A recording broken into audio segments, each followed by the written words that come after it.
금나라와의 전쟁을 지휘하던 무칼리가 1223년에 사망하자 호라즘을 정복 중이던 칭기즈칸은 다루가치를 남겨두고 초원으로 철수했습니다. 이렇게 몽골군이 회군했지만 호라즘이 입은 피해는 파멸적이었는데요. 호라즘 도시 중 8알이 파괴됐고 대부분의 도시는 몽골에 항복했으며 수많은 백성들이 학살당했습니다. 특히 귀족층은 괴멸에 가까운 피해를 입었으니 호라즘은 사실상 멸망한 것이나 마찬가지였죠. 근데 멸망이면 멸망이지 사실상 멸망은 뭔가 싶으실 텐데요. 호라즘의 역사는 도망친 잘라루딘에게서 이어집니다. 호라즘의 술탄 무함마드 2세의 아들이자 그가 죽고 술탄의 자리를 이어받은 잘라루딘. 그는 이전부터 비범한 능력을 보여줬고 파르완 전투에선 몽골군을 상대로 첫 승리를 거두기도 하는데요. 이후 칭기즈칸의 공격을 피해 방패를 등에 메고 슈퍼점프로 인더스강을 건너 도망친 그는 그곳에서 자신의 세력을 구축하기 시작합니다. 그는 50여 명의 부하들과 합류한 뒤 주변 지역을 공격하기 시작했습니다. 도적, 군벌, 민간인을 가리지 않고 약탈하며 군대를 정비하고 세력을 확대했죠.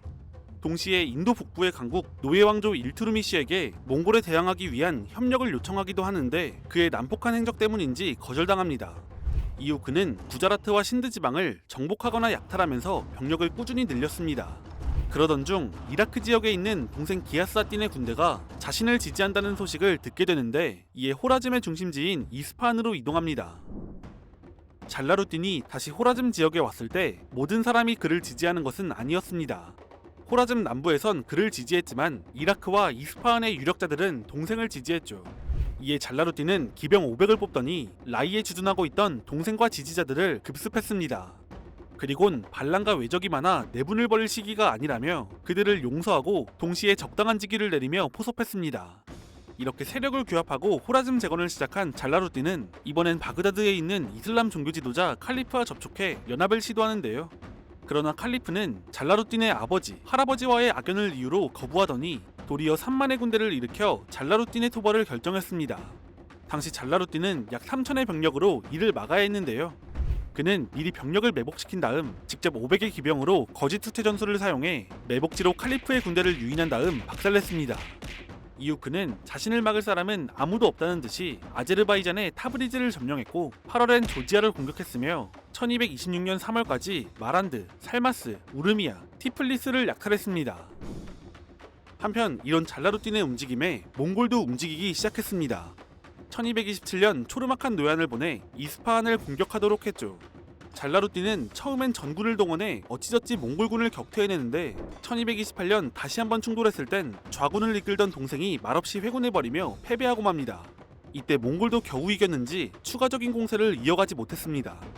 이후 잘라루딘은 회군 후 반란을 일으킨 동생을 공격해 진압했습니다. 이어서 조지아군과 전투를 벌여 대승을 했으며 시리아의 아이유브 왕조로부터 힐라트 요새를 빼앗았고 서쪽 아나톨리아 반도의 룸 술탄국 술탄 케이쿠바드 1세를 격파하는 등 상승세를 이어갔습니다. 이렇듯 잘라루딘은 거의 영웅서사를 쓰며 단기간에 호라즘 재건에 성공하는데요. 문제는 그가 위대하고 맹렬한 전사이자 군주는 맞지만 정치적인 감각은 부족했다는 것입니다. 그가 공격한 여러 세력은 각 지역의 강자였고 그중 아나톨리아의 룸술탄국이나 시리아의 아이유브 왕조의 경우 재건한 호라즘에 크게 밀리지 않는 세력을 가졌죠. 결국 1230년 룸술탄국과 아이유브 왕조는 서로 연합해 잘라루딘을 공격했고 그는 크게 패하며 그동안 양성했던 정예병을 모조리 상실합니다. 그리고 몽골은 이때를 노려 또다시 초르마칸 노얀에게 3만의 병력을 주며 페르시아로 향하게 했습니다. 몽골의 초르마칸 노얀은 1231년 겨울까지 빠른 속도로 이동하며 호라산과 라이를 거쳐 잘라루딘의 본거지인 아제르바이잔 지역을 공격했습니다. 잘라루딘은 모든 근거지를 상실하며 완전히 재기가 불가능한 수준이 되었죠. 그는 디야르바크르에서 과거 원한이 있던 쿠르드족에게 살해당했고 그가 재건한 호라즘은 최종적으로 멸망합니다. 이어서 초르마칸은 주변 지역을 정복하기 시작했습니다.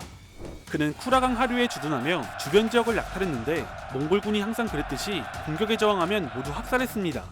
그에게 저항한 비틀리스와 에르지스가 몽골군에게 초토화되고 학살당하자 그것을 본 타브리즈는 곧바로 항복했습니다. 디야르바크르와 에르빌은 지독하게 약탈당했습니다. 몽골군은 저항하는 무슬림들을 학살하며 알라 이외엔 신은 없다 라고 노래를 불렀는데 마치 너희들이 이렇게 죽는 것도 다 알라의 뜻이라며 조롱하는 것 같았습니다. 몽골군의 잔혹한 약탈과 학살에 완전히 기가 죽은 무슬림들은 십수명이 단 한 명의 몽골 기병에게 끌려가는 상황에서조차도 저항하지 못했다고 합니다. 일설엔 몽골 병사가 포로를 죽이고자 했는데 마침 무기가 없어서 포로들에게 너희를 죽일 칼을 가져오라고 시켰음에도 저항하는 사람이 없었다고 합니다. 1236년 조지아를 복속시키고 1239년 아르메니아의 아니와 카르스를 약탈하며 정복을 이어가던 초르마카는 1241년 사망했습니다. 이후 바이주 노얀이 이 지역의 총사령관이 되었는데 그는 1242년 아나톨리아의 룸 술탄국을 공격했습니다. 여러 도시를 점령했고 술탄의 군대까지 격파했으며 항상 그랬듯이 저항하면 학살하고 저항하지 않으면 약탈만 했습니다. 이후 술탄 케이위스레브 2세는 몽골에 항복했습니다. 이제 몽골은 비잔티움 제국과 국경을 접하게 됐습니다. 1251년 몽골의 데칸 몽케는 쿠릴타이에서 동생 훌레구를 페르시아 총사령관에 임명했습니다. 그리고 페르시아 각지에 잔존해 있던 반항적인 이슬람 영주들에 대한 토벌과 시리아 및 그 너머 이집트에 대한 정복을 지시했죠. 1256년 1월 2일 훌레구가 아무다리아 강을 건너 페르시아로 들어가며 몽골의 서아시아에 대한 본격적인 공격이 시작되었습니다. 훌레구가 등장하자 헤라트와 파르스 등 페르시아의 무슬림 영주들이 항복했습니다. 그러나 끝까지 저항한 이들이 있었는데요. 이란 북부 산악 지역의 이스마일파 영주들이었습니다. 이들은 알라무트와 그 인근 지역에서 몽골 관리와 일반 주민까지 암살하는 등 치안을 위협했기 때문에 반드시 토벌해야 했습니다. 한 재판관은 이들 때문에 자신이 담당하는 지역의 주민들은 평소 갑옷을 벗을 수가 없다고 하소연하기도 했죠. 그 외에도 400명가량의 데칸 암살단을 카라코룸으로 보내는 등 위협을 이어갔습니다. 이들은 복잡한 이름보단 하사신 혹은 암살단이란 명칭으로 더 유명한데 메이문디즈, 알라무트에서 저항했지만 메이문디즈가 포위되자 1256년 12월 20일 완전히 항복했습니다. 짧은 기간 시시하게 토벌당해 별거 아닌 것처럼 보이겠지만 그들은 전성기 셀주크 왕조의 침공을 끝끝내 막아낼 정도로 강력한 세력이었습니다. 다만 이번엔 상대를 잘못 만났을 뿐이었죠. 이렇게 페르시아를 완전히 장악한 훌레구는 이번엔 바그다드에 있는 칼리프 알 무스타심을 타겟으로 잡았습니다. 훌레구는 칼리프에게 사신을 보내 그들이 과거 튀르크계 국가들에게 충성했던 것처럼 이번엔 자신과 몽골에 충성할 것을 요구했습니다. 그러면서 자신들이 무기를 잡지 않도록 조심하라고 협박했죠. 이에 칼리프 알 무스타심은 몽골을 이제 겨우 세력을 떨친 애송이라고 비하하며 훌레구의 요구를 거절했고 자신이 부르기만 하면 마그리브에서 이라크까지 알라의 모든 숭배자들을 소집할 수 있다며 종교 지도자로서의 힘을 과시했습니다. 일명 이슬람 총출동 발언으로 유명한데 이 말을 칼리프 알 무스타심이 진짜 믿었는지 아니면 몽골을 상대로 허세를 부린 것인지 알 수 없으나 현실은 그저 희망사항에 불과했습니다. 아이유브 왕조의 여러 군주들은 꼼짝도 하지 않았고 아나톨리아의 룸술탄국이나 메소포타미아의 영주들은 이미 몽골에 항복한 상태였습니다. 이런 와중에 바그다드의 시민들은 몽골 사신들에게 욕설을 내뱉으며 침을 뱉고 옷을 찢는 등 그들을 모욕했는데 이 사실을 들은 훌레구는 크게 분노했습니다. 칼리프는 결정을 여러 번 번복하다 결국 항전을 선택했습니다. 1257년 11월 훌레구는 티그리스강 서쪽 기슭에 주둔 중이던 바이주에게 원정군의 우익을 담당할 것과 모수를 따라 바그다드로 접근할 것을 지시했고 자신이 신임하는 나이만족의 키트부카에게 좌익을 담당할 것과 루리스탄을 따라 진군할 것을 지시했습니다. 그리고 자신은 중군을 이끌고 하마단에서 출발해 바그다드로 진격했습니다. 이들은 1258년 1월 18일에 재집결해 바그다드 동쪽에 지휘부를 설치했습니다. 알 무스타심은 포위를 막기 위해 몽골이 재집결하기 전날인 1월 17일 부대를 출격시켰으나 그대로 몽골군에 개박살났고 바그다드는 포위되었습니다. 대세가 기울었음을 실감한 칼리프는 몽골에 자신의 재상을 보내 강화를 요청했습니다. 그러나 훌레구는 이를 거부했는데요. 재상을 보내 항복하라는 것 자체가 훌레구가 하마단에 있을 때 요구한 것이었기 때문에 늦어도 너무 늦은 상황이었습니다.